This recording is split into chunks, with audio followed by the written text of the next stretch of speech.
Free, free Palestine. Free, free Palestine. Free, free, free Palestine. Free, free, free Palestine. Good afternoon, everyone. My name is Marcus Polzer, and I am speaking on behalf of UCF Students for a Democratic Society, and we demand that the felony charges against Chris Gibson be dropped immediately. All around the nation, we have seen student protesters face state-sanctioned repression for standing up against Israel's genocide of Palestinians. We are seeing students face everything from conduct charges to expulsions, from felony charges to threats of deportation. But as we witness this national attack against our rights of free speech, we have also seen a movement of protesters rise up to fight back against it, and Florida is no different. Chris Gibson did nothing wrong when he protested our state's support of Israeli genocide.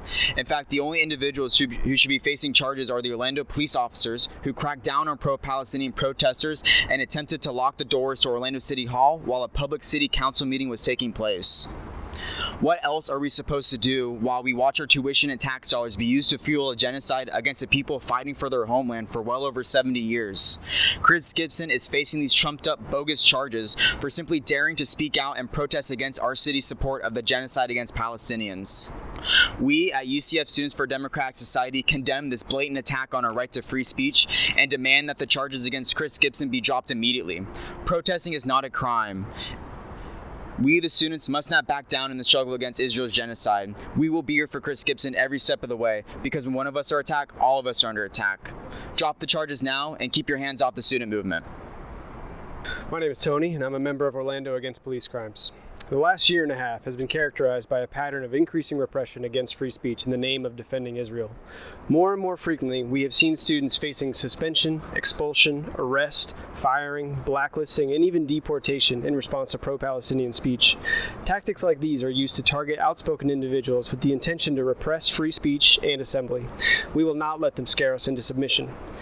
Chris was arrested for protesting Israel's genocide on October 7, 2024 at Orlando City Hall. Now he's facing a trumped-up felony charge of battery on an officer and up to 5 years in jail. The state of Florida has a history of arresting protesters and charging them with battery against an officer, despite no evidence of such an event occurring.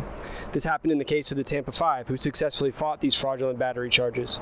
Battery against an officer charges were also raised against protesters at Lake Eola when OPD deployed tear gas during the Nakba March in May 2024. UCF has also used Chris's unwarranted arrest to justify a suspension against him and are treating him as if he is guilty. This suspension came nearly 6 months before charges were even filed. This is clearly a trend to frighten protesters into compliance, and we must stand up and fight back. Chris's case is yet another example of the lengths the city of Orlando and the U.S. in general is willing to go to defend a genocide. These measures are unjust, and we will fight against them. When any member of the movement is attacked, we are all attacked. We must all call on the state of Florida to drop the charges now.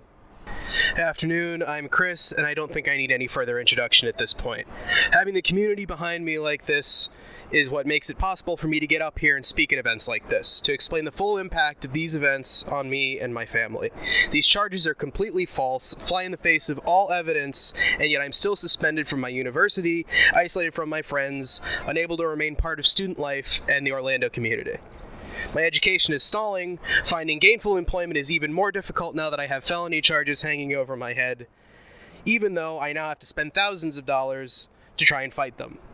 My mother should be taking time to focus on her health, to come to terms with the fact that she is now a widow. And instead, she has to worry about whether her son will be sent to prison for something he didn't even do. These charges are part of an ongoing pattern of suppressing speech criticizing Israel and the genocide it is perpetrating in Gaza, not only in Florida, but across the United States. Students are being expelled from their universities, charged with felonies, even having their student visas revoked, and whisked away to ICE detention centers, all because they dared to take a stand against Israel, its forced displacement of millions of Palestinians, and the American government's complicity in the process. But through it all, we refuse to stop the struggle, to stop fighting for life and human decency, because we're people with conscience, with the drive to stand up for what's right, and the courage to keep fighting no matter what or who tries to stop us. Protesting is not a crime. Protesting is not a crime. Drop the charges now. Drop the charges now.